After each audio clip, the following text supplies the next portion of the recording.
Okay इस video में हम डिस्कस करेंगे optic nerve that is the cranial nerve number 2 और साथ ही विजुअल पाथवे। तो सबसे पहले कंसीडर करें कि this right here this is the visual eye field, T for temporal side and N for nasal side. तो this is the nasal side of the eye field and this is the temporal side of the eye field. So consider this कि ये वाली left side की है और ये वाली right side की है। तो ये हो गई लेफ़्ट विजुअल आई फील्ड और ये वाली होगी राइट विजुअल आई फील्ड। तो उसके बाद दिस इज़ द रेटिना। तो ये this is the temporal side of hemiretina, temporal side of hemiretina and this is the nasal side of the hemiretina. तो बेसिकली होता क्या है, टेम्पोरल साइड से जो लाइट आ रही है it will fall on the nasal side of the hemiretina, और जो नेजल साइड से लाइट आ रही है it will fall on the temporal side of the hemiretina. तो इसी तरह अगर हम राइट आई में देखें तो सेम प्रोसीजर, टेम्पोरल साइड की लाइट फॉल करेगी नेज़ल साइड ऑफ द हेमीरेटिना पे और नेज़ल साइड की लाइट फॉल करेगी टेम्पोरल साइड ऑफ द हेमीरेटिना पे। तो आगे क्या होगा, तो बेसिकली ये होता है कि जो लाइट फॉल करती है टेम्पोरल साइड ऑफ द हेमीरेटिना पे वो ऑप्टिक क्याज़्मा के पॉइंट पे क्रॉस ओवर नहीं करती बल्कि वो इप्सीलेटरली मूव करती है, और जो लाइट फॉल करेगी नेज़ल साइड ऑफ द हेमीरेटिना पे वो ऑप्टिक क्याज़्मा के पॉइंट पे दूसरी तरफ यानी कि कॉन्ट्रालेटरल साइड पे मूव कर जाती है। ओके जैसा कि मैंने इधर दिखाया, टेम्पोरल साइड की लाइट इप्सीलेटरल पे रही और जो नेज़ल साइड की लाइट है it will go towards the contralateral side. Okay इसी तरह ये जो दूसरी विजुअल फील्ड है उसके जो फाइबर्स हैं वो भी लाइट कैरी कर रहे हैं। तो सेम प्रोसीजर, जो टेम्पोरल साइड ऑफ द हेमीरेटिना है it will go on the same side और जो नेज़ल साइड ऑफ द हेमीरेटिना है it will go on the contralateral side.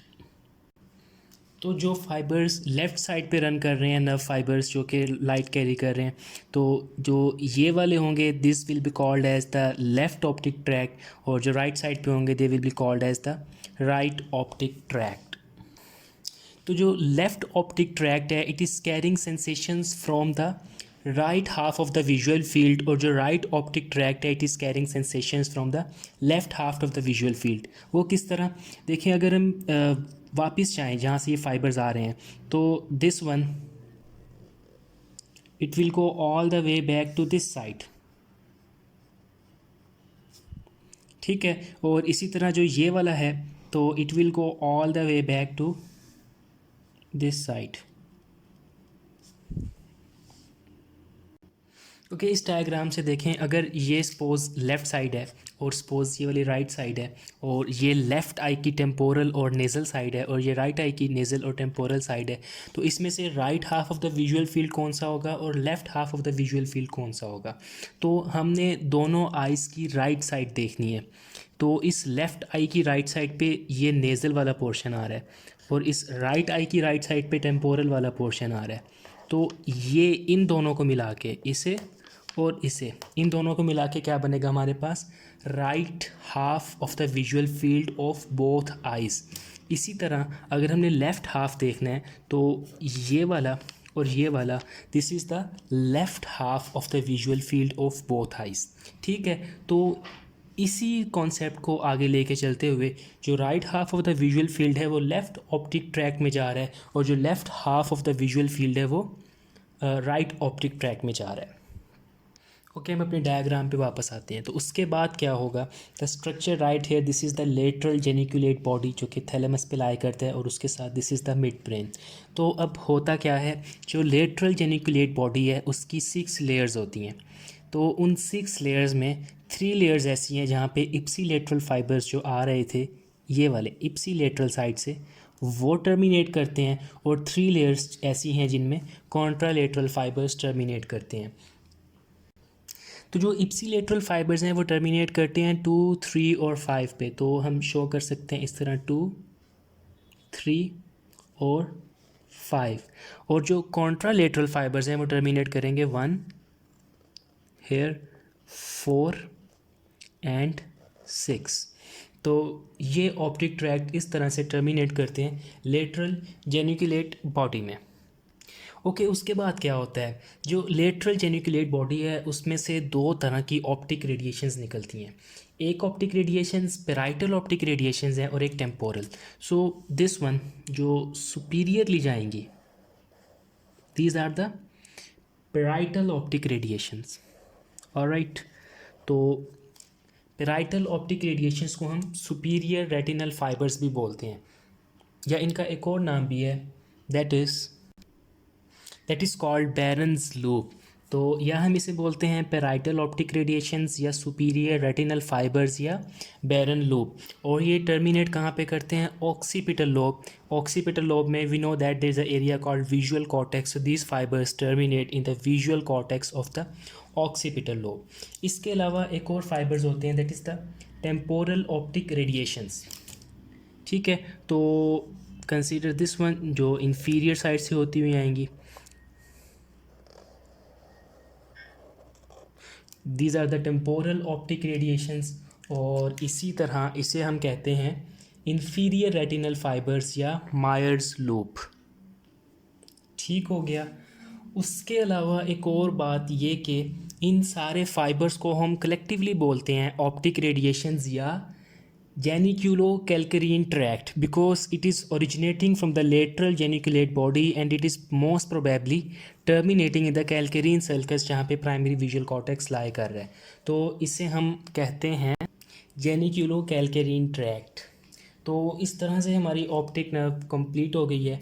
Optic nerve के बारे में एक और बात याद रखने वाली है, वो ये कि anatomically it is not a nerve actually, but it is an anterior extension of the forebrain. ठीक है, तो ये फोर ब्रेन की एंटीरियर एक्सटेंशन से बनती है, तो anatomically it is not a nerve, लेकिन चूँकि बस इसका एनाटमिकल रिलेशन है तो इसे हम ऑप्टिक नर्व बोल देते हैं। ओके, अब हम इसकी कुछ क्लिनिकल कंडीशंस देखते हैं। सपोज के किस किस जगह पे डैमेज हो तो कौन कौन से इफ़ेक्ट्स प्रोड्यूस हो सकते हैं। सबसे पहले अगर this point, this is called optic nerve fibre, तो इस पॉइंट को मैं ए बोलता हूँ। अगर इस पॉइंट पर डैमेज हो तो क्या होगा। ठीक है, तो इसी तरह से this point, sorry not this way, हम इसे इस तरह से करते हैं। ठीक है, this is the point B के ऑप्टिक क्याज़म पे जहाँ पे फाइबर्स क्रॉस ओवर कर रहे हैं, अगर उधर डैमेज हो तो क्या होगा। ये वाला नहीं है, ये जो है this is not under consideration. ठीक है, इसी तरह से this is the optic tract point C. अगर ऑप्टिक ट्रैक पे डैमेज हो तो क्या होगा। ठीक है, तो उसके बाद this is point E, sorry D, this is the point D. अगर इंफीरियर रेटिनल फाइबर्स पे डैमेज हो, and same way this is point ई अगर सुपीरियर रेटिनल फाइबर्स पे डैमेज हो, एंड फाइनली अगर एक साइड के दोनों ट्रैक डैमेज हो जाए, दैट इज़ पॉइंट एफ। तो अब हम इन कंडीशंस में देखते हैं कि क्या इफ़ेक्ट्स आएंगे। ओके, सबसे पहले पॉइंट ए। तो अगर पॉइंट ए पे डैमेज होती है तो एक साइड की जो पूरी नर्व फाइबर्स हैं, ऑप्टिक नर्व के फाइबर्स, वो डैमेज हो रहे हैं। तो उसकी वजह से क्या होगा कि जिस साइड के नर्व फाइबर्स डैमेज होंगे, उस साइड की जो आई है उसमें कंप्लीट लॉस ऑफ विजन हो जाएगा। जैसे कि अगर हम सपोज करें कि इस साइड की आई के नर्व फाइबर्स अगर डैमेज हुए हैं, तो इस साइड का टेम्पोरल हाफ और नेज़ल हाफ दोनों में टोटल ब्लाइंडनेस हो जाएगी। तो इस कंडीशन को हम बोलते हैं मोनोओक्यूलर ब्लाइंडनेस या एनोपिया। ऑलराइट, तो अब हम देखते हैं अगर बी पॉइंट पे डैमेज हो तो क्या होगा। तो अगर हम ज़रा गौर करें तो बी पॉइंट ऑप्टिक क्याज़म का पॉइंट है, और यहाँ पे जो फाइबर्स डैमेज हो रहे हैं इस इंजरी या किसी भी कॉज की वजह से, तो जो फाइबर्स डैमेज हो रहे हैं those are both side of the hemiretina. तो हेमीरेटिना के फाइबर्स डैमेज हो रहे हैं, और हेमीरेटिना जो है नेज़ल साइड वाला, वो कौन सी विजुअल फील्ड से लेके आ रहा है लाइट, तो that is the temporal half of the both visual field. So in this case जो टेम्पोरल साइड है बोथ विजुअल फील्ड की, इट विल गेट अफेक्टेड। ठीक है, तो टेम्पोरल साइड दोनों आइज़ की लॉस्ट हो जाएगी और इस कंडीशन को हम बोलते हैं हेट्रोनाइमस हेमिएनोपिया, क्योंकि इसमें दो विजुअल फील्ड अफेक्ट हो रही हैं, राइट भी और लेफ़्ट भी, तो हेट्रोनाइमस हेमिएनोपिया। तो उसके बाद हम पॉइंट सी को देख लेते हैं। तो अगर पॉइंट सी हम इसी पैटर्न पे ड्रॉ करें तो देखते हैं पॉइंट सी पे डैमेज हो रही है ऑप्टिक ट्रैक में।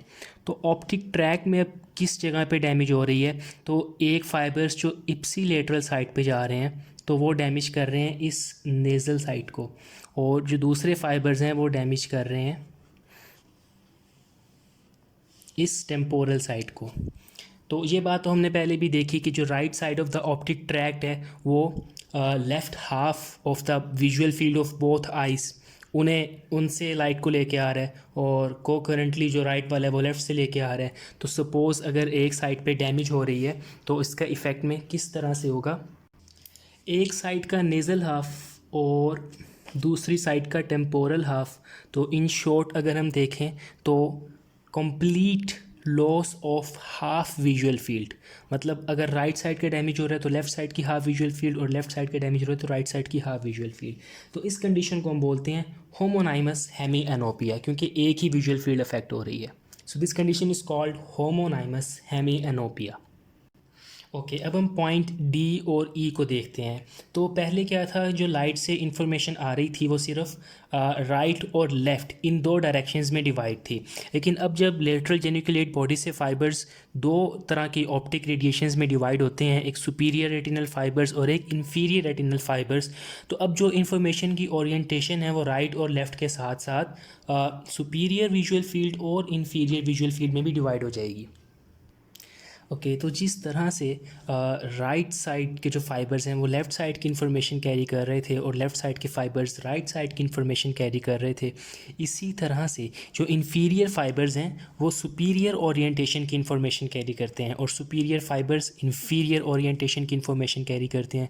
तो अगर किसी साइड के इन्फीरियर फाइबर्स डैमेज होंगे, इन्फीरियर रेटिनल फाइबर्स, तो उसकी ऑपोजिट साइड के सुपीरियर क्वाड्रेंट में इंफॉर्मेशन लॉस्ट हो जाएगी। तो सपोज़ अगर हम कंसीडर करें, ये पॉइंट डी है, तो अगर हम कंसीडर करें कि ये राइट साइड है और राइट साइड के इन्फीरियर रेटिनल फाइबर्स उन्हें डैमेज हुआ है, तो उसका अफेक्ट क्या होगा कि जो लेफ़्ट साइड की सुपीरियर क्वाड्रेंट की जो विजुअल फील्ड है वो अफेक्ट हो जाएगी। ठीक है, तो इसे हम बोलते हैं सुपीरियर क्वाड्रेंट हेमिएनो। ठीक है, और इसी तरह अगर पॉइंट ई है, पॉइंट ई पे सुपीरियर रेटिनल फाइबर्स डैमेज हो रहे हैं, तो अगर वो डैमेज होते हैं तो उसके अफेक्ट में क्या होगा, अगर हम सेम कंसीडर करें कि जो राइट साइड है उसके सुपीरियर रेटिनल फाइबर्स वो डैमेज हुए हैं, तो जो लेफ़्ट साइड है उसके इन्फीरियर क्वाड्रेंट की विजुअल फील्ड अफेक्ट हो जाएगी। तो इसे हम बोलेंगे इन्फीरियर क्वाड्रेंट हेमिएनोपिया। और राइट, अब हमारे पास एक कंडीशन रहेगी, that is the F point. F point पे क्या हो रहा है कि सुपीरियर और इन्फीरियर रेटिनल फाइबर्स दोनों डैमेज हो रहे हैं। तो these are the inferior and these are the superior. तो अगर दोनों डैमेज होंगे तो उस केस में हमारे पास क्या होगा, एफ़ पॉइंट को अगर हम कंसीडर करें तो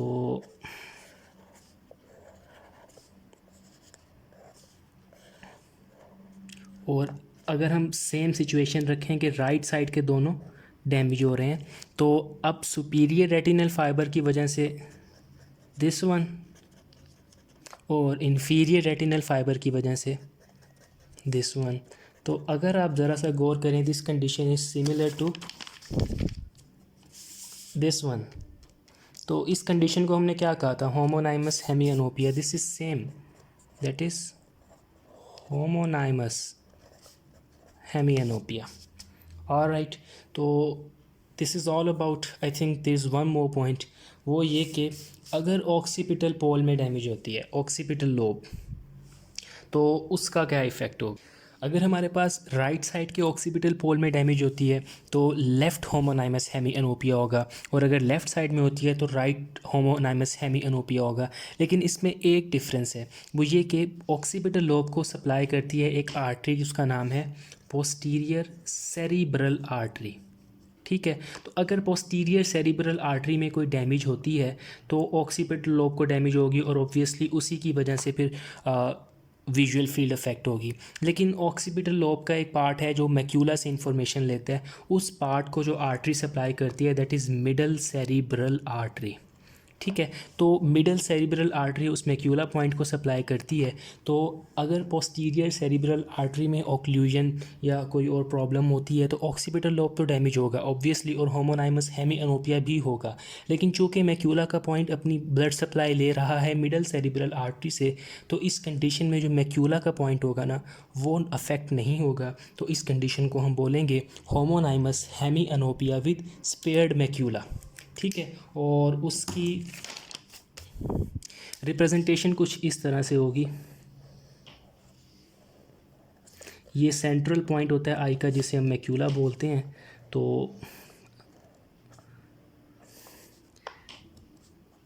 इस तरह से ये वाला एरिया अफेक्ट हो गया, तो this is homonymous hemianopia with spared macula. ठीक है, because this point the middle one it is still intact, और इससे कोई डैमेज नहीं पहुंची है और ये सही काम कर रहा है। तो this is all about the clinicals of the optic nerve, and this is all about the course and visual pathway of the optic nerve. I hope you understand this, and if there's still any query you can ask, and thanks for watching.